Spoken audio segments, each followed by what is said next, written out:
Welcome to the Orlando Lions Den Podcast, your number one Orlando City podcast. For the fans, by the fans. For the fans, by the fans. Keeping you in the know on all things Orlando City since 2018.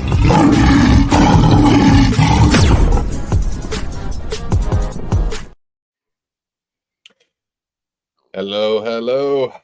Welcome to another, what's been recently sad edition of Orlando Lions Den Podcast. It's your boy tonight, Alex Brown, here with the boys, Mike and JJ. Got a lot to talk about, a lot to discuss. I know JJ's been discussing a little bit on Twitter his thoughts, but now he gets to air it out on the podcast. And we got some fun announcements to go over too. Start with how you're feeling. JJ, I noticed you were active on the old X today. Yeah, I was a little spicy. Felt a little spicy, today, but somebody had to say something. I'm fed up with nobody talking, nobody saying anything, so I decided to open my big mouth like I always do. But besides that, I'm doing great. Yeah, you had people agreeing with you, and I didn't see much wrong in your statement, especially with the current status and state of the club as a whole. Mike, how you feeling, brother? Dude, to quote Jurgen Klopp in his speech about him leaving Liverpool, I am running out of energy. It's not just Orlando City. Manchester United got clobbered 4-0 by Palace today, and I have to, with the Giants, I got to deal with Daniel Jones as a quarterback. Like, I just need something to go right. Knickerbockers. Yeah, I'm watching them. I got them. I got the Knicks and I got the Rangers going right now. Hopefully they win titles soon, so that way everything else can start coming up positively. But I'm not holding my breath for that. So, yeah, we had the Orlando Magic get kicked out of the playoffs after being up 18 in Game 7, and if there's only room for one good team in Orlando, this might be the time for us to flip the switch. But well, I don't there's know. already We'll a good talk about team it in Orlando right now. Yeah, Shout out to the Pride. Yeah. 5 That games is true. straight. They've won 8 undefeated to start the season. Headmaster Seb Hines, what's up? Maybe we should look at him.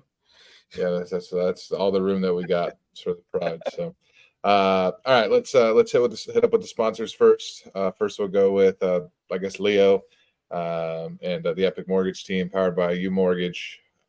Leo Gonzalez, hit him up 407-844-7696. Got a question about rates. I know refinances are. If you got a mortgage when they were good, now's not the time to refinance. But if you're looking to buy a house and you got questions about down payments, FHA, VA, conventional, unconventional loans, give Leo a call. Foreign nationals, he does a lot of that too. So give him a call. He can help you out. 407-844-7696. www.applywithleo.com. We got Eddie and Comparion Insurance Company. A Liberty Mutual company.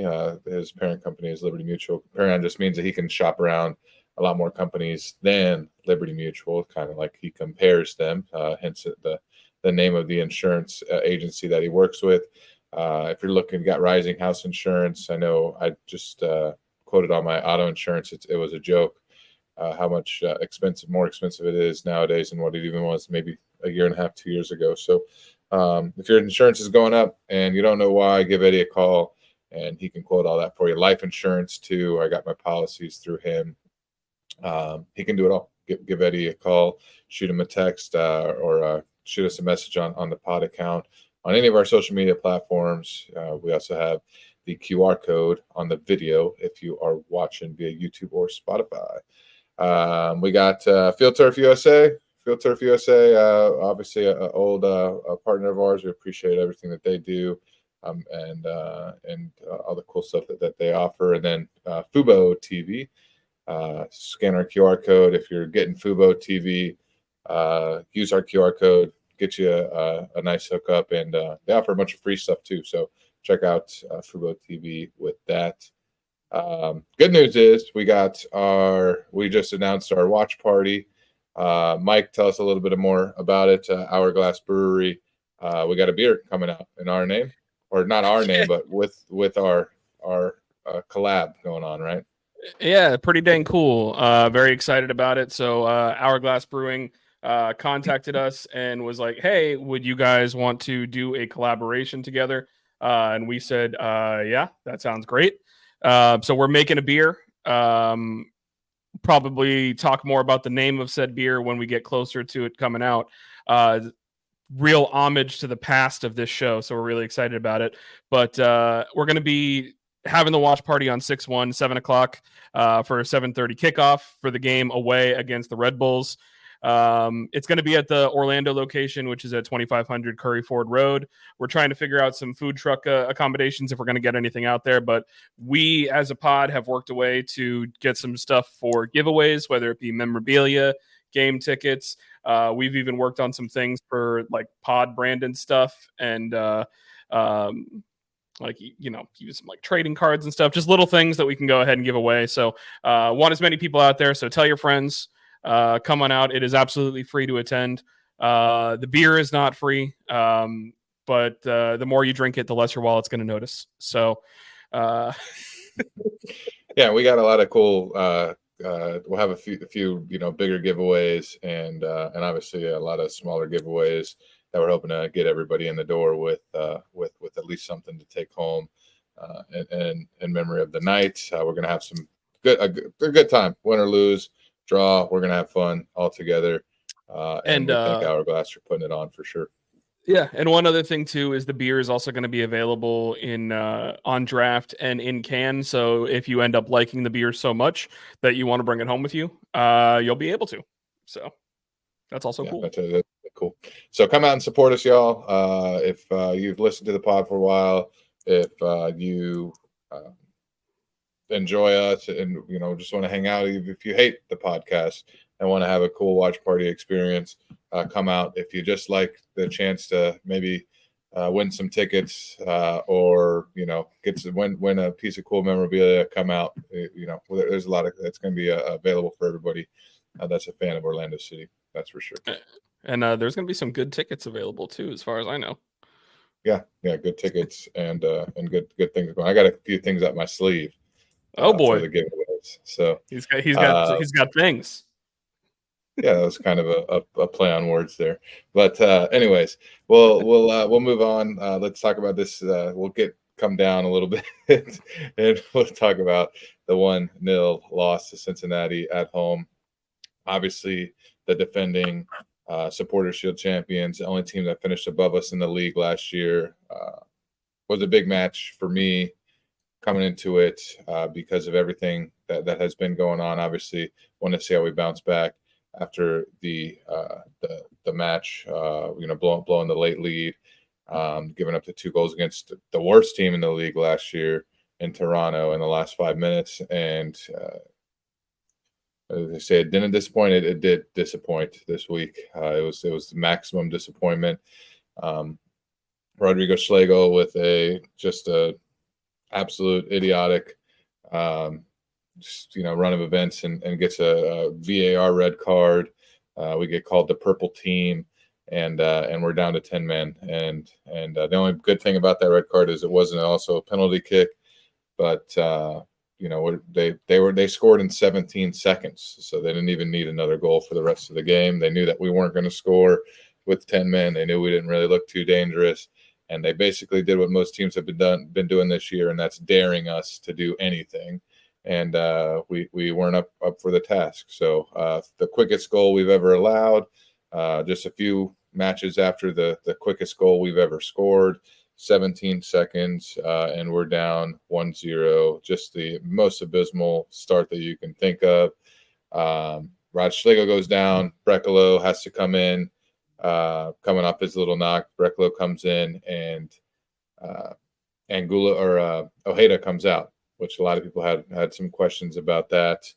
And not only that, but then we get the injury bug pops up, and both of our fullbacks goes down. Dagerdan gets a concussion, and then he continues to play and comes up looking really, really bad about 10 minutes later. And then Santos on a track back You could tell that shoulder was nowhere near in the right place when he was running off the pitch, and it looked like he had a pretty clear separated shoulder. So our two fullbacks go down. Overall, a miserable night for Orlando City. 1-0 felt like 4-0. I felt just a tad bit. This is the second worst. How many losses do we have now? 5, 6. To me, it's the second worst loss of the season. Even though we gave up 2 goals in the last 5 minutes to Toronto, this loss just felt way worse because we lost our fullbacks. Schlegel is an idiot, and it feels like this one's going to hurt. It's going to sting for a little bit longer. JJ, you were front row. You were at the game. I saw you on TV a couple times. I saw you wave hi to the guy that their guy that got a red card as he walked by. Tell me your thoughts about the match. About us looking so toothless in the and how we just couldn't step up. All right, so I kind of said everything I did after dark, but I'm going to say it here also here on our podcast. Very interesting, Okay, first of all, Schlegel is an idiot. I mean, you get the red card. Now you're playing with 10 guys down, everything. Then we got idiot number 2, Oscar Pereja. You bring in you bring in a defender, of course. I understand that. That's part of the game. You lost a defender on a red card. You bring in a defender. Why the heck are you taking out our best player that's been playing great, was crossing in balls phenomenally, phenomenal, and you take him out, and we're down 1-0. We're down 1-0, and you take him out. Don't understand that. And like I said on Den After Dark, the Seminole County YMCA head coach that coaches soccer once a week, that has no clue what it is, even knows better not to take out and attacking when you're down 1-0. Take out a center defensive mid, take out Wilder, take out Cesar. Okay. And you can maneuver a little bit better, and you can still try to get a tie at least with another attacking guy. But it is what it is. Then the injury bug. I've heard people say, "Oh, Matt McZaga, Miles Robinson, they play so dirty." Oh, no, they play the game the correct way. If we can't play this way against guys that are on the U.S. national team, guys, one of them played in Europe. That's how they play. They play rough. This isn't a pansy sport. If you can't take it, then you shouldn't be on the field. Okay. Then I hear the refs. Oh, the refs did a horrible job. The ref that was reffing is probably the best, if not the best, U.S. soccer ref that pro has, El Fayad. To me, I think he did fine. The offside call was offside. Okay. When I went back to see it. So don't blame. This is the problem with Orlando City fans. They start blaming other things. It's the refs' fault. We lost this game. Oh, they played rough. We lost because they played rough. Well, that's part of the game. And that's part of, soccer, football, whatever you want to call it. When Robin Janssen and Wilder and Cesar play rough, we kind of are happy. That's the way we need to play, But now when another team comes in, well, we need to step up to their physicality, and we need to be bigger and better. But we weren't. Then Pedro Gillespie. He's going down. He's going down, and he's not getting any better. For us to give up that goal to Luciano Acosta so quickly, I was like, what the heck? Right away. I'm like, that quick. I mean, he schooled 3 players, not just one, but 3 players. Okay. And nobody was able to defend him. 3 players that he schooled. They were on the ground licking his chops, basically, and he scored. So I don't want to hear excuses. This team has to gel. I don't want to hear excuses that this and that or whatever. Listen, we suck. We're horrible. And it's time for Poppy to play the OCB team. Looks like it's better than this OC team. Get Alex Freeman in, get Thomas William in, get them minutes, get them especially now with our fullbacks out, both of them. Put Alex Freeman in there. The guy is pretty darn good. He's decent enough. Mikey Holloway had a chance at a goal, got deflected. And that's the problem we have. We can't score. We get up there. We want to walk in the ball instead of taking shots from the outside or anything. We're trying to cross. And let me tell you, how many crosses did we have in this game? How many? Is this all we know how to do is just cross the ball in? Let's just cross it. Hopefully somebody hit the head in there. Can we play down the middle somewhere? I'm fed up of seeing crosses. And if I'm fed up of seeing them, imagine the other teams. They know what we're going to do the whole damn time. We're just going to cross the ball. We'll put one guy out on the left and the right. They'll cross it in. And we'll put everybody in the box so we can head it out. Come on. It's these teams already know how we play. They already know everything. And it's frustrating. It is frustrating. Yeah, the couple things that you said. The first, we'll start off with the subbing of Ojeda out. The numbers aren't even close between Ojeda and Facundo Torres this year. It's not even. They're not even comparable. As far as the more productive player. So I was surprised that if we were going to take an attacker out, because we don't really. I mean, you're not going to take out either one of the double pivot. Maybe if either one of those guys were the one of not as strong as what they were or what they are, then I could see taking one of them out. But especially with going to the back 5 and running with the wing backs, but to take out Ojeda, the only guy that's really brought us anything from the run of play this year, I was just like, that pissed me off.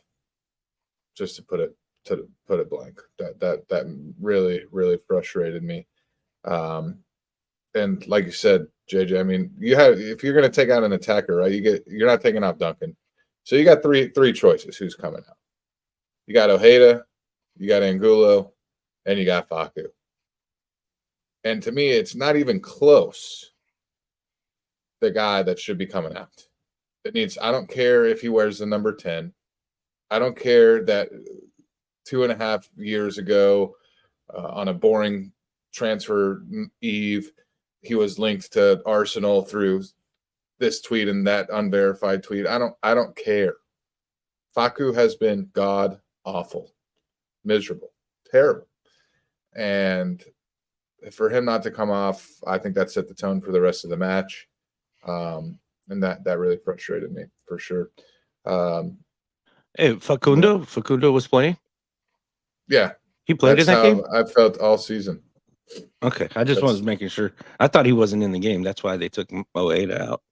All season I felt that way. And like you said about the crossing, it just gets old. It happened again. It didn't happen again. We go down, and this was, I believe, before the red card. We have the best chance of the night according to the expected goals. And Vilder gets it in the box off of a corner, almost puts it in off the post, right?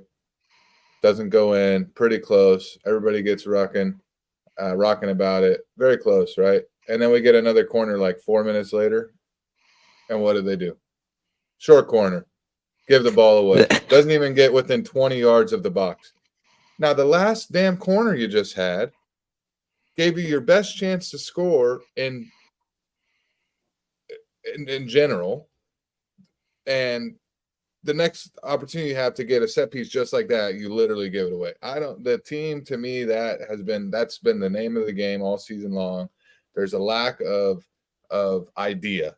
There's no consistency. Eddie comes on here and says it all the time. Arsenal, no matter what, they get a corner, they're swinging it into the box with an end swinger. That's it. I don't care who's in the game. I don't care what striker's in. I don't care about none of that. This is the direction of play that we are. This is who we are as a team. And that, to me, when you go and you have a chance like that with Wilder off of a long corner, and then 3 minutes later you have another corner and it's a short corner that doesn't even get within 15, 20 yards of the box because you fumble it, you just have no identity. There is no identity. The identity is to try and be different. The identity is to be unique, but that's not a good identity. Last year we had a set identity. This year we have absolutely nothing. And to me, it goes to coaching. Mike, sorry for my rant. No, you're good, man. It was a good rant. I wasn't on the den after dark. I was watching Enzo and Aaron went to go see Reliant K at SeaWorld, so couldn't really get on. But yeah, I was, like I said, this is one of the. I didn't think it get worse after the Toronto game. I thought even if we lost, it wouldn't be too bad. But this was just not a good way to lose.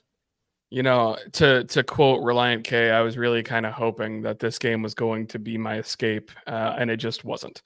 I wouldn't know that.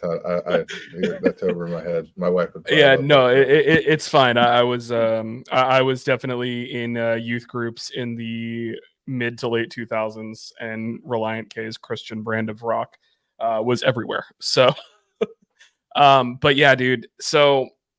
My biggest gripe, and I said this in our group chat during the game, my biggest gripe was the substitution. And it wasn't because of the fact that the substitution was made. Because I am understanding of wanting to make sure that you solidify the defense when a center back goes out. 100% get it. If you're going to make that change, though, you're not going to shift your formation. Because what you ended up doing is you ended up switching from a 4 at the back to a 5 at the back, dropping Wilder in as a third center back. That is essentially waving a white flag. That is, we're no longer playing to try and tie this game or win this game. We are playing to not lose by more than one. Which, if that ended up being the game plan, congratulations, we were successful. Unfortunately, 0 points are awarded for something like that. Now, I do want to go ahead and at least toss a little bit of flowers. Bracalo was good when he came in, and that made me happy because of the fact that clearly, you know, the injury that he took last week, he's healthy now. So that's at least good. We didn't really give up many chances, but at the same time, we didn't generate many chances. The only chance we got was a goal that we scored that was offsides. I will say on that goal,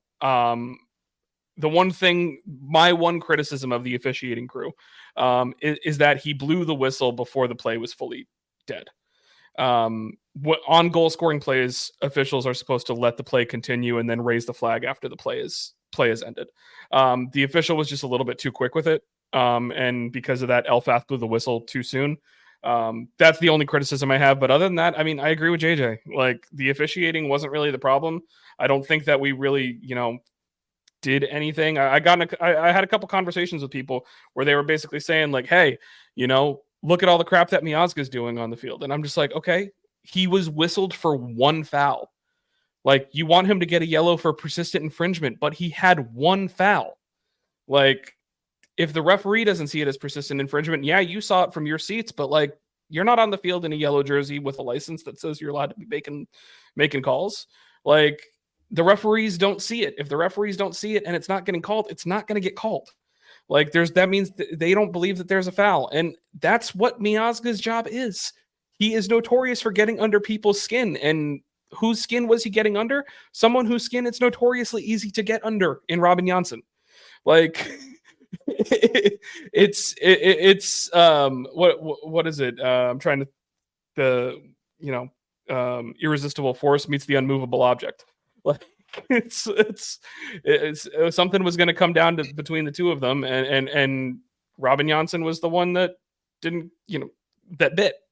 So it is what it is. But I mean, this is just a disappointing game, and I'm gonna like change the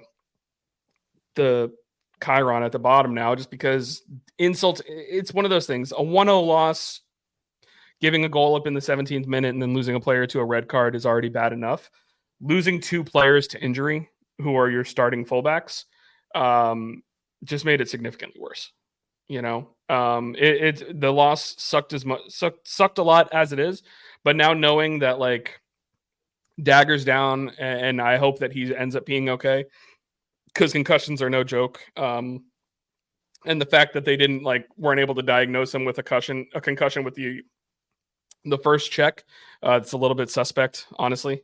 And hoping that it's just a dislocated shoulder and not a separated shoulder for Santos, just because dislocation, usually you can get it popped back in and you're probably good to go. If it's separated, I think it takes a little bit longer to recover. I am not an orthopedist, so I can't be quoted on that.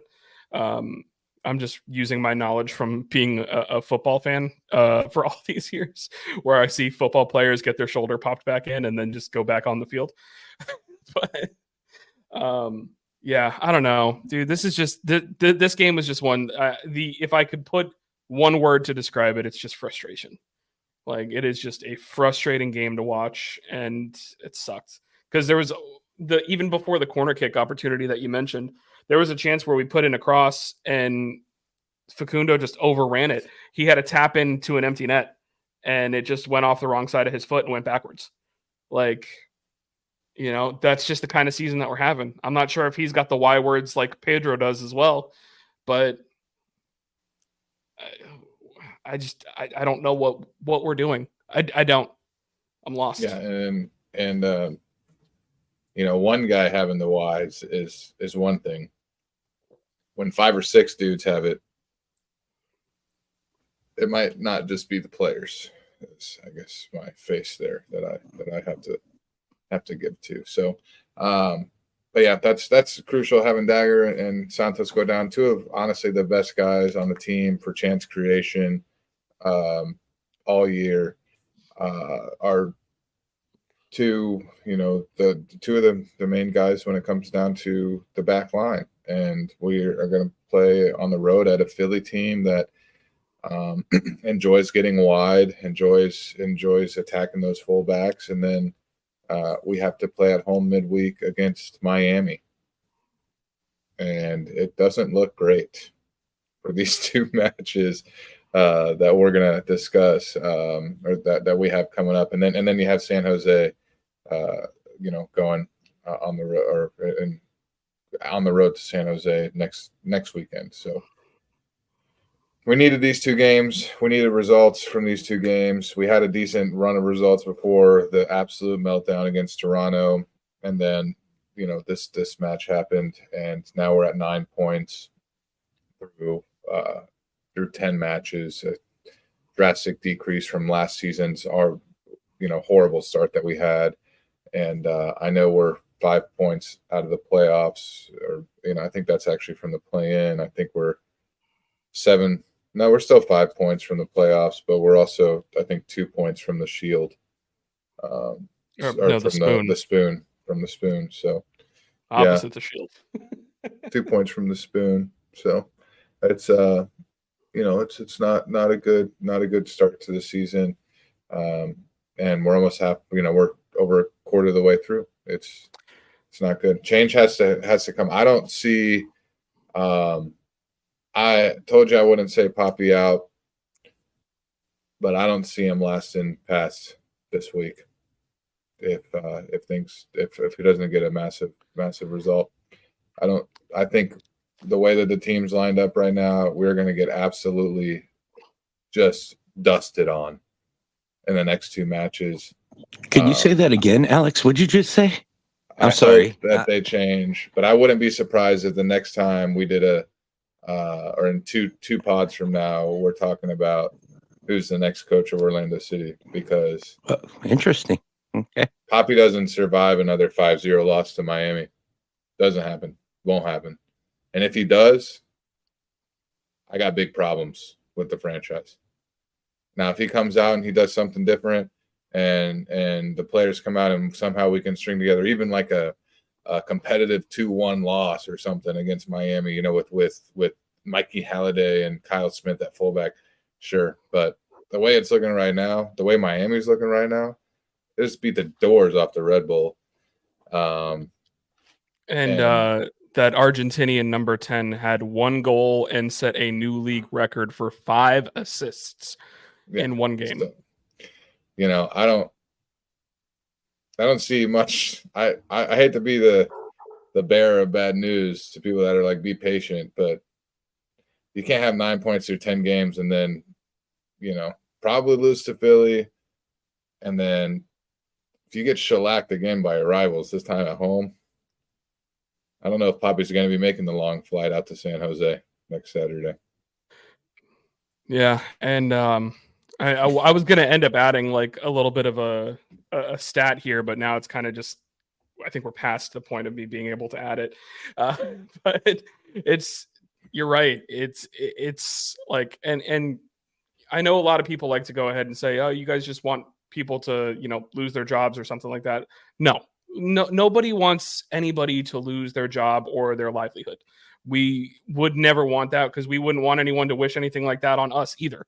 And Cleon and I specifically, and I think Alex, you've been of the same ilk as us too, where we said we have wanted Poppy to be the guy. Like, he was the person that we want to take us to the promised land. We want him to be the guy we want to be the team to get him his first MLS Cup.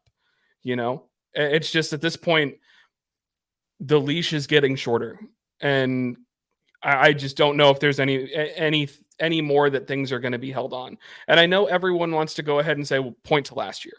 Last year we had 14 points through 10 games. We were not doing well, and this is when it turned around. You're absolutely right. But we also ended up having over 2.1 points per game the rest of the season that game.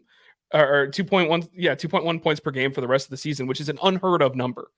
Like, if you're going to sit here and imagine that we're going to catch lightning in a bottle again and have results like that, like, unfortunately, I have another thing coming for you. I just don't think that kind of production in something is something that you can replicate. I don't know that we're going to be able to do something like that again. It's insane to sit here and just assume that, oh, we got it right last year, we're going to get it right this year. You know, I don't think that it's one of those things that we're going to be able to sit and just wait and expect that to happen. And I was going to talk about the fact that, like, Pedro Gallese, like, yeah, the goal that we conceded this week wasn't his fault, but like, The Athletic put an article out today talking about like goalkeepers around the league, and he was basically ranked as joint last as far as goals allowed above like expected goals. Like, he's let in almost 4 more goals than realistically he should have let in. It's just not good enough from him. And I just want to be clear. I'm not saying Poppy out, screw Poppy. I'm just pointing out the facts. We know the players can play. This is the difference from last year, right? We know the players and their potential because we saw it last year. Like Mike just said, 2.1 points per game to end the season. We saw the potential that the players had. We know that, you know, that this has been a thing for Oscar in the past. We know that that the talent is there. I'm not calling for Oscar Pereira's job, but I'm just making observation. You can't have 9 points in 10 games and then lose to Philly and then get probably schmacked by your rival at home and survive. You can't. If that happens and we still don't get rid of them, then yeah, I'm going to be on the Poppy out train. I have to be. And if you're not, you got something wrong with you. That's just my personal opinion. I don't care what injuries are, you know, this and that. This is an obvious regression, and in sports you can't have regressions. You can't, if you want to get, you can't get better every year with getting worse. That's just not the way it works. This team had way too many high hopes, way too many expectations to be 9 points through 10 games. It's unacceptable. There's no other way to put it. It's flat out unacceptable. And it starts with the coaching. It's a lot easier if they're going to try and get anything out of it. It's a lot easier as from an organization standpoint in the midseason to get a new coach and hope something happens. Like we see all the time in soccer. It's not infrequent that new coaches come in and actually make an immediate difference. It happens pretty often. And it's a lot easier to change a coach than it is a roster halfway through the season. So I think that they would start with that. JJ, you looked surprised that when I said that originally. I mean, I just I'm on the mindset right now that like, if you're an Orlando City fan, like you have to agree with me. You have to think that that's the case. Like I'm just thinking like we go out the next 2 matches and lose like 8-1 combined. Like you have to agree, right? Like there's no like that's not no. I agree. Right? I agree with you. I mean, for me, I've been Poppy out. I'm Poppy out. I don't know how to put it. The culture, I guess it's what I'll say is culture. 30 points is the max. 10 games, if you win them all, is 30 points, correct? We have 9 points. 21 points lost so far. Okay? That's a lot of points. Okay? That's a lot of points. 21 points. To me, Poppy, I just don't see the flair. I mean, I was at the game, and Leo, he must have heard it too. He was sitting in your seats or his seats, actually, whatever. And Leo, said something, and so did a couple of other people. Who's coaching this game? Is it Poppy or is it Javier? Is he the one? Is it Javier or Perlman or whoever the other guy is? Martin. Martin Perlman. Perlman. Yeah, is he the one coaching? Because he was the one that was on, and Poppy's just sitting there. It's like, listen, I know Josema Basan was also up, but you would also see Poppy up. I don't know what's going on with this team. I really don't. It's just, it's not the same from, Luis Murillo. People saying that he sucks.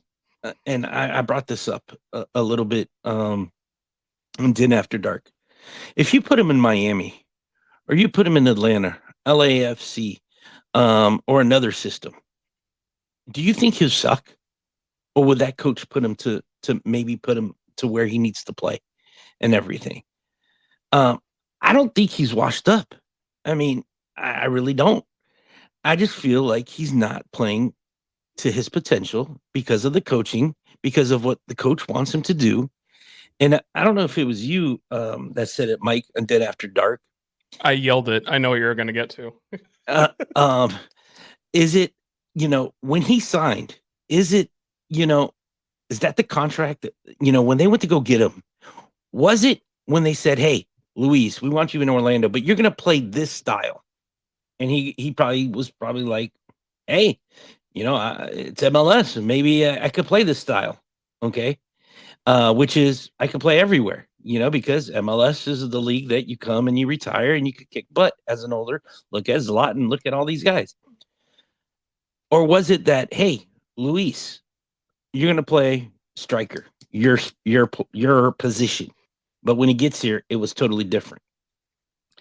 But if he came here with the thing that, like the Gonzalo Higuain about coming in here, smoking a cigarette, playing on the field, then that's on him. Okay. Because I mean, MLS is not, a pushover league. But if he came over here thinking that, and then now as a coach, you see it's not working, maybe we need to put him in his position to play. Okay. But yes, we have Duncan McGuire. Okay. Well, we're going to start Duncan. But when Luis comes in, he's going to play his position. I mean, what was he playing on Saturday? Left back or right back or whatever? That was my thing that I was shouting, because I did make the allusion to Gonzalo Higuain during Dan After Dark. But I also mentioned the fact that when he came in, he was playing like left midfield, which is a position we don't play with. We don't use like a left wide midfielder. Most systems don't use wide midfielders anymore. You're usually using wingers or wingbacks. Left midfield is kind of like an obsolete position unless you're playing some weird FIFA tactics. Let me just be realistic. But yeah, I made the illusion of like, I think he underestimated what MLS is going to be. And similar to Higuain. Now, granted, I made that reference to Higuain, and JJ got a little offended by it, and so did some others. But I'm not saying he's Higuain in the sense that like he's just awful and he's not doing anything. If you remember correctly, that first year Higuain sucked, but then he kind of understood the league and he ended up still being a double-digit goal and assist man the next year. I don't necessarily want to sit here and wait and say that, yeah, we need another year of him to figure it out and get better. But like, I also, I don't know what's going to end up happening. We need to figure out something for him because he's not being used to the best of his abilities at all. But then we go back to Mike, where you're saying, and I agree with you. It's not that I was butthurt or anything, but I agree with you. No, you're good. Because Higuain the following year kicked butt, in Miami. It's going back to coaching. If the coach sees that you're not able to do what you're doing, I'm going to put you back in your position. I'm going to put you so we can play you in a way. I know you're a superstar. I know you're good, but let me use you for you where you're going to play good. Okay? Because I can see this, me giving you a left wing or wing back, midfield left or whatever. It's not working. So as a coach, you should see that and you should say, hey, I'm changing it up. We're going to put you back in your position. Let's go to your style of play. That what made you big in Sevilla, what made you big in Atalanta. We're going to go back to that, and that's what we're going to do. And I don't see that happening with the coach. And that goes back to I don't know what's going on with Poppy, and that's why I'm Poppy out. And this whole thing, with the coaching and it's just strange things happening in the organization. And I think it's coming from up above also. There's a lot going on. So, I mean, we're just going to have to wait and see. But with you, Alex, I do agree. If you go into Philly this weekend, you get your butt whipped, and then you come home and you get your butt whipped against our rivals in a derby, anywhere in the world, that coach is going to be gone the next day. And basically, you're never going to see him again in the city. This is why the fan culture here in Orlando is a joke. It's a joke. Okay. These players don't care. I'm going to go to my tweet that I tweeted out today.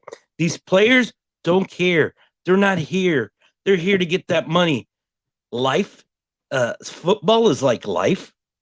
Yeah, it sure is. Let me make $1 million a year. Let me sit on the field as a goalkeeper and let 10 goals come by me every time or whatever. I don't care.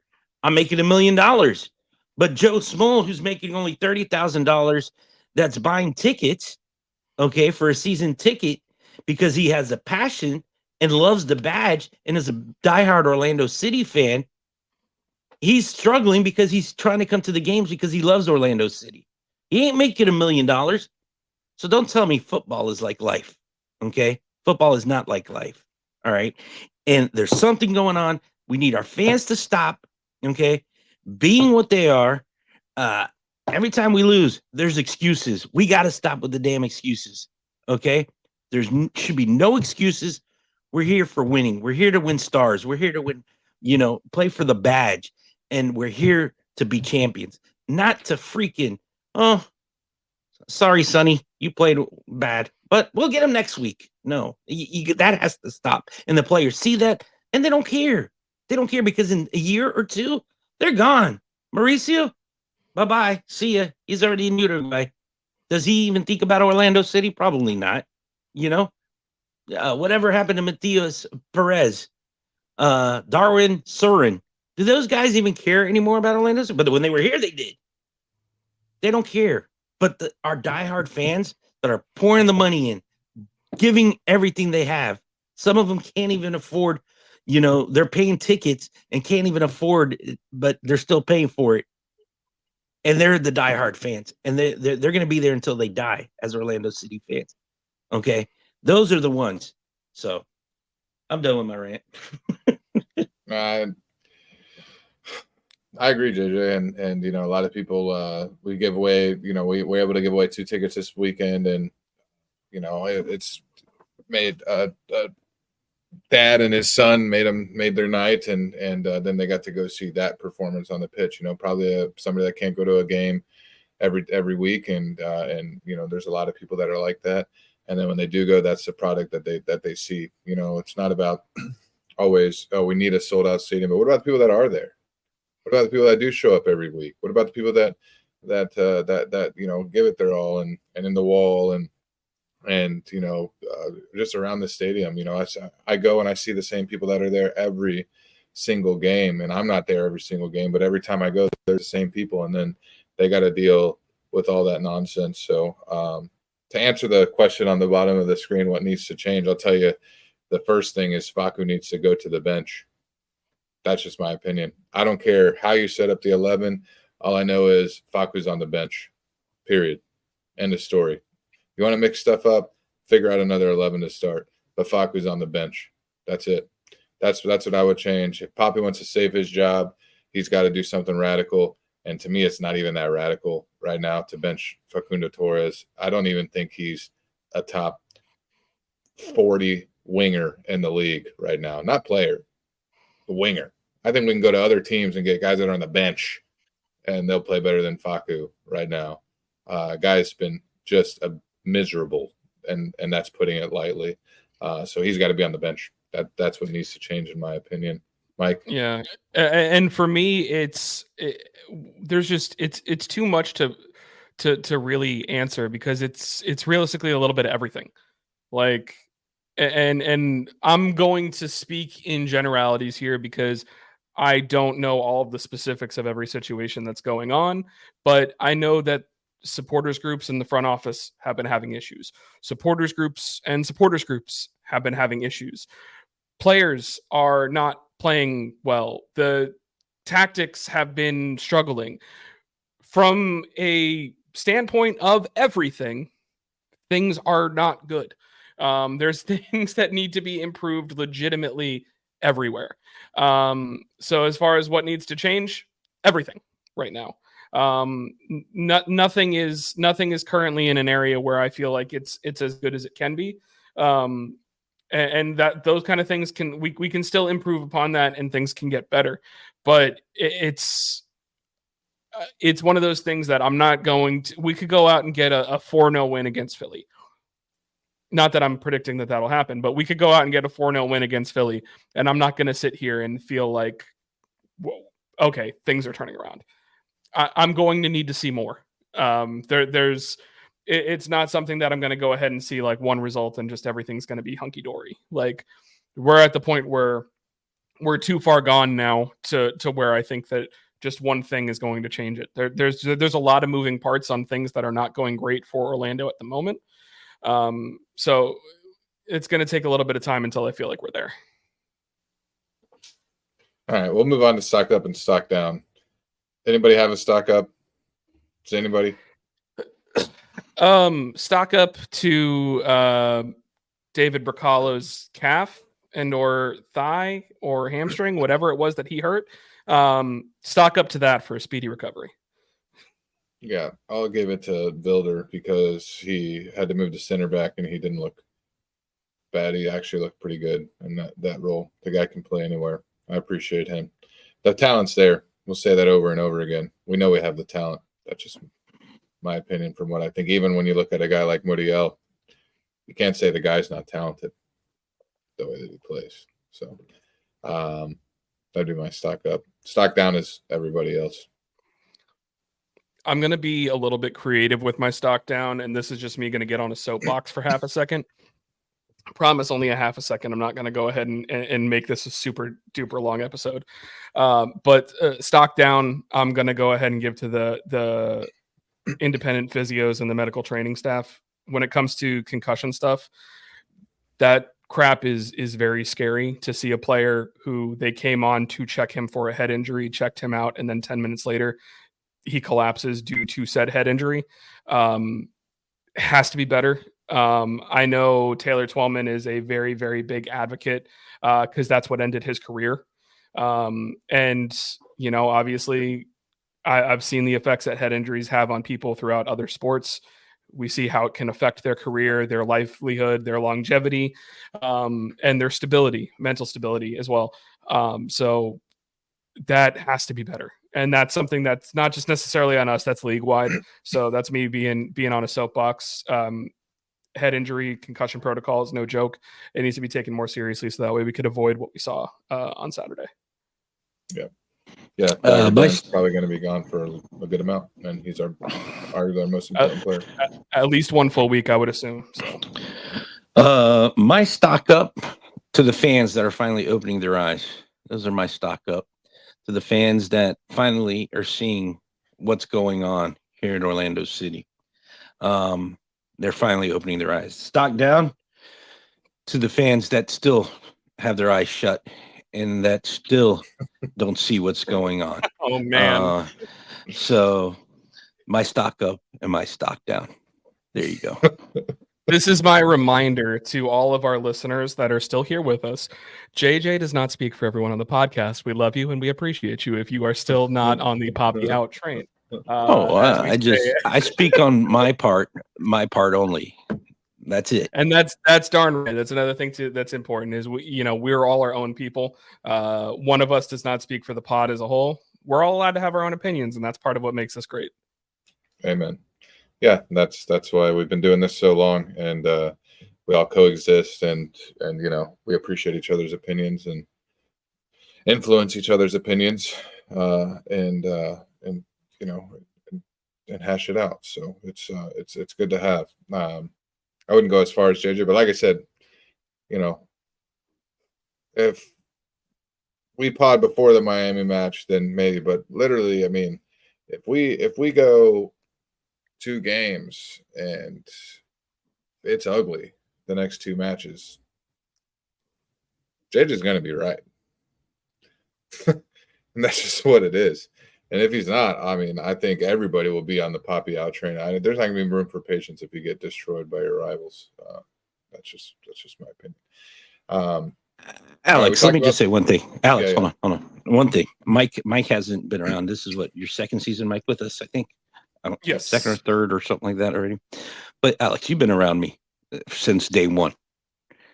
Everything I've said, tell me, I was Adrian Heath out, Jason Christ, and they happened right away almost when we were horrible. And now Poppy out. It's time. I don't wish, like Mike said earlier, I don't wish anybody, to get fired or whatever. He's going to get a job somewhere else. That's what they do. They got agents. They'll get him a job somewhere else. It might be in Mexico, it might be in Colombia, it might be wherever, but they'll get a job somewhere else. But this is the way that soccer is, football around the world. Okay. You've seen it with Bob Bradley. You've seen it with Jesse Marsh. Heck, Marsh was great. He goes over to Red Bull over in Lipsbieg, or what is it? RB Lipsbieg? Salzburg. He's at Salzburg and then Leipzig. Yeah, Leipzig. So, and they switched. And then he goes over to England after he gets sacked over there. This is part of the game.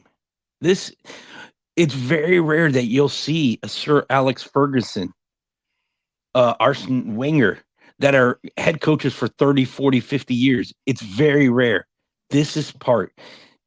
Listen, I'm not. Jose Mourinho did what he did with Man U and Chelsea and all that. If he was that great, why didn't he stay for 20, 30 or 40 years? He's been moved around everywhere also. Real Madrid. Now he just got fired from Roma. This is part of football. Your coaches in soccer are not supposed to last all these years. Okay. Sir Alex Ferguson, he got lucky. Okay. And he got a prodigy, a guy named Cristiano Ronaldo and Wayne Rooney to play together. Okay. If not, who knows where he would have been also. So the bottom line is we got to see, if he's not doing it, bring in somebody else. And that guy might take us to the promised land. And if he doesn't do it within 2-3 years, time to bring another guy until somebody does take us to the promised land. I mean, Ancelotti, at one point, nobody cared for him. And now look what he's doing at Real Madrid. So There you I go. mean, it shouldn't There's take my 5 thought. years. You look at Wilfred Nancy No. Columbus. Well, exactly. And he was doing it's a year and a horrible half with in. Montreal. Didn't he? Well, he was a horrible coach. No. He wasn't a horrible coach with Montreal. He actually had Montreal in the playoffs. It's just Joey Saputo is a terrible owner. That's the thing is Joey Saputo didn't want him having control, and that's why they just let him walk. Montreal was good under him with no resources whatsoever. So I'll push back on that because Nancy take a Montreal time or not. Either way, he's been a year and a half. They're the number 1 team in CONCACAF, the Columbus Crew. Yeah, they're the rankings. Very good probability too of winning the Champions Cup. They knocked off Tigres and just won Monterrey. the MLS Cup. Yeah, so take that it's for insane. And there wasn't we won MLS Cup and now we suck because we have to do all these competitions early in the season and it's hard and this and that. There's none of that going on with Columbus. So and it was he benched. What didn't he bench Cucho also? Yeah, wasn't there some issue? Yeah, there was stuff with Cucho. He wasn't afraid to bench him. Yep. All right, let's move to the Philly preview. I don't even want to do this. I don't even want to preview this match. I feel sad. I have thoroughly enjoyed the time with Oscar Pareja, most of it at least, and he's brought us to new places. But it feels like we're on a train heading straight for the edge of a cliff, and it feels like there's nothing we can do about it. 2 fullbacks are gone, are injured, probably for at least the next 2, 3, 4 matches. The team's playing the worst it's played under Oscar ever. Even the beginning of last season, you can't say it was worse. So it's the worst we've ever played. Coming off of 2 really harsh matches. Bracalo's got to come in and play a full 90. Janssen's got to play a full 90. I think we're going to get smacked. It feels like we're on a train about to fall off a cliff and the brakes are broken. That's what it feels like to me. I'll say 3-0. Philly. So Philly had a double game week last week. They lost to Seattle 3-2. They tied against DC 2-2. They're in a area right now where they're able to they're scoring some goals. They're not in a good run of form either, but they're still they're still a team that's scoring. I don't know, man. I'm gonna be optimistic. I'm gonna go ahead and take the Alex Ryder role since he's not on this week, and I'm gonna say that we're gonna get a 1-1 draw. But I am saying that with very minimal conviction. I don't believe that we will. But I'll say 2-0. 2-0. I'll go back and say 2-0, but I just don't see us scoring. And it's just sad. It sucks. There's no way to put it. It sucks right now. It sucks. JJ? Alex, Mike, usually you're right on all your predictions so far. If you put some money. Here's the thing: is if I put money on it, because there's been twice in the past 6 weeks, past 6 games, there's been twice that I put money on my prediction and I was wrong. The 4 times that I haven't put money on it, I was right. So are you putting money on it this week? That's what I need to know. I don't know yet. I don't know. So right now, I've kind of gotten to the point to where I don't think I can put money on this team anymore. I've been putting $5 on a Luis Muriel anytime goal for 4 weeks straight, thinking it's finally going to come. It should have, but Facundo instead took the PK. But so if you're not putting money, that means you're going to be correct.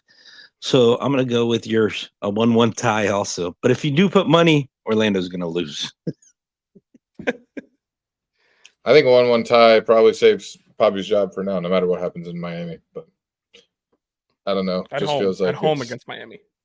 Yeah, I just I'm feeling super depressed about it. The Rodrigo red card is just fresh in my mind, and giving up 2 goals against Toronto, man, he could have been fired after that. That's totally reasonable cause, and most teams across the world, like JJ says, if you give up 2 last 5-minute goals to a team that was historically one of the worst teams in the history of the league last year, without their most biggest star player, you give up 2 goals in the last 5 minutes, that's cause for firing immediately. Right there. Yeah. And, so especially with the way that we started, it's not like we were fantastic and then, that was an anomaly. Like, no, this is, that was a miserable result last week. And I wasn't on the pod, but yeah, I mean, it was, I don't think many people would have been shocked if he would have been canned after that game, so. Well, dang it. Now I got to put the explicit warning when I post this one. They got to figure it out for sure. And if they don't, it's the time is limited, I think. So let me ask you guys a question.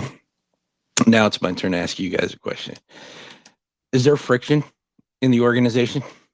I mean, yeah. Mike kind of, with the, his general thought and everything. Do you guys think there's friction? If there's not friction, we got a way bigger problem. There better be friction. There better be people pissed at people. There better be players pissed at other players. There better be friction, because if there ain't friction, that means that it's smooth. That means that things are smooth right now. No, there better be friction. Ricardo and Luis better be ready to can Oscar if things don't get better, and the Wilfs better be ready to can Ricardo and Luis if things don't get better, and Oscar better be ready to can Facundo Torres and half the other players if things don't get better, and the players better be pissed at each other. There better be friction, and it's how we deal with the friction. Last year we did it phenomenally. Last year we turned it into heat. Right, and turned it into fire, and that's what you can do with friction. So there better be friction within the organization. That's my opinion on it. No, you're absolutely right. There should be friction everywhere, and you're also right that it really comes down to how we handle dealing with that friction. Everything about where we're at right now is bad. And a lot of it can be looked at that it was self-inflicted by our own organization. So it's from here. It's what, the old saying is, pressure makes diamonds. Well, there is a lot of pressure right now. When are we going to start seeing the diamonds? And if we're not seeing the diamonds soon, change is what's going to end up being what brings diamonds, because that's going to be a different kind of pressure that's going to get exerted onto the situation.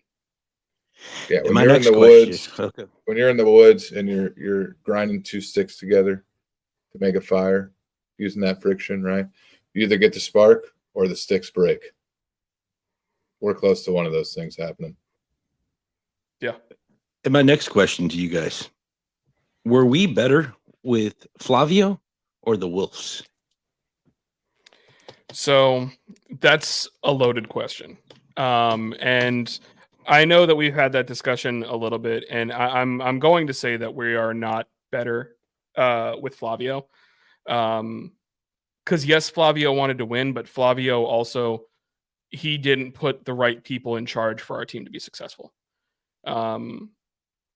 It took a while for the team the team wasn't really successful until Flavio started to put the team up on the market.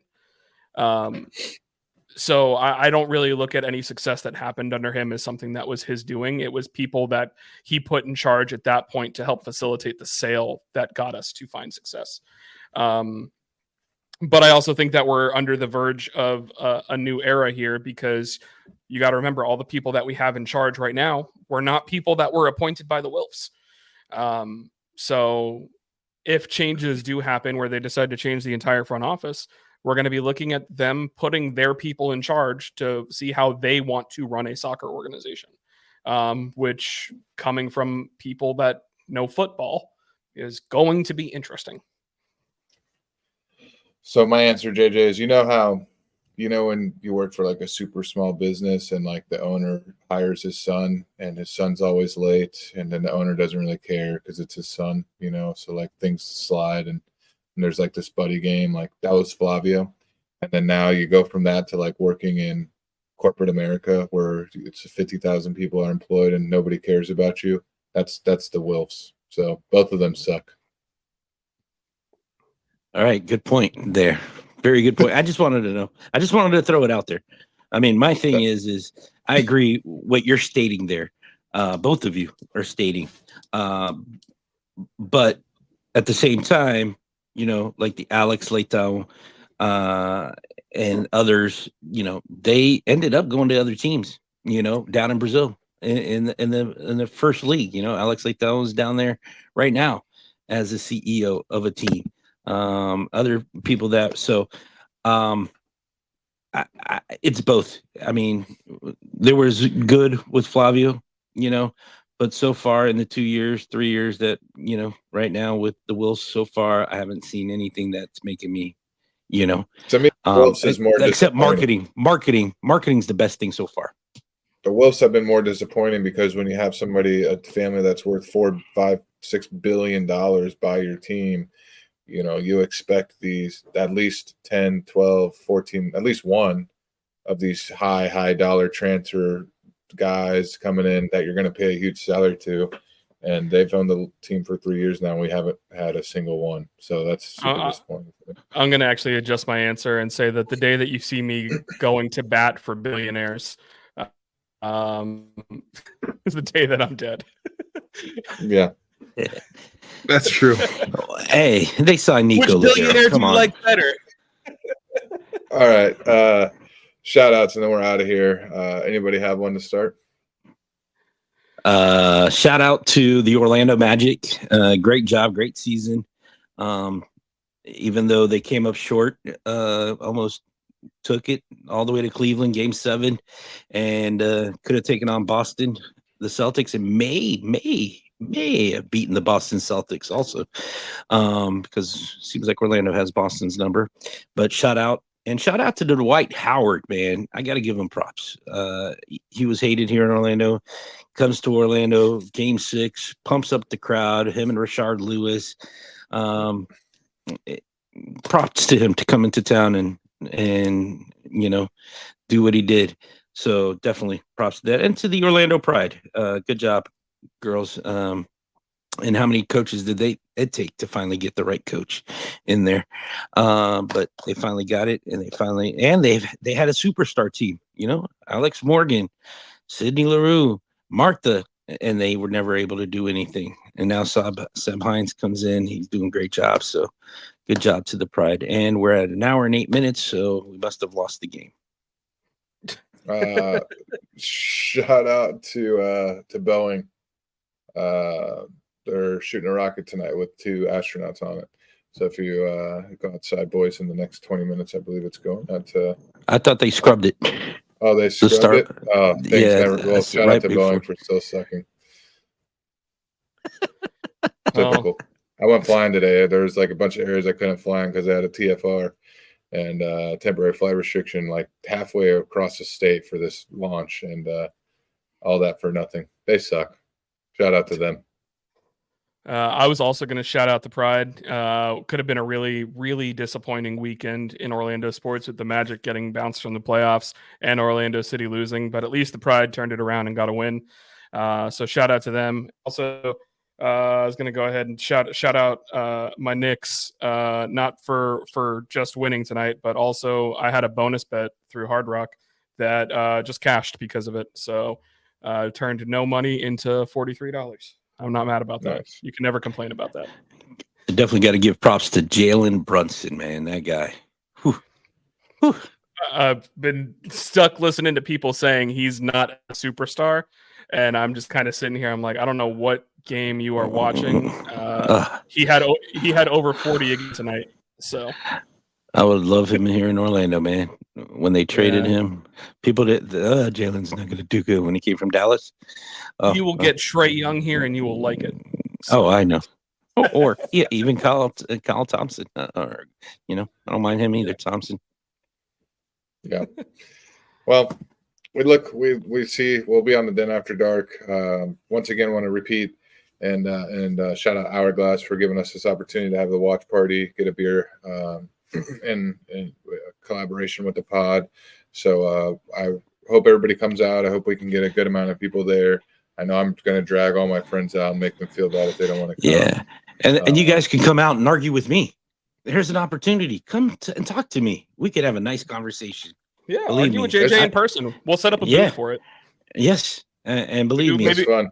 Maybe we'll splurge and we'll get a dunk tank. We'll go ahead and put JJ in it, and then if you beat him in an argument, you get to dunk him.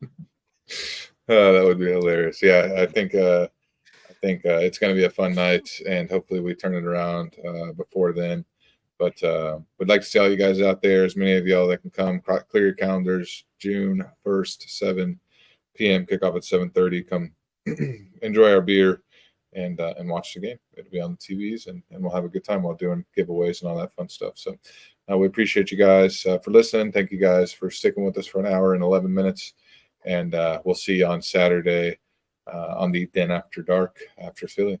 As always, it is and always will be. Vamos Orlando. See y'all. Thanks for joining us this week on the Orlando Lions Den podcast. Don't forget to follow us at Orlando Lions Den on Twitter, Facebook, and Instagram. See you next week in the Den.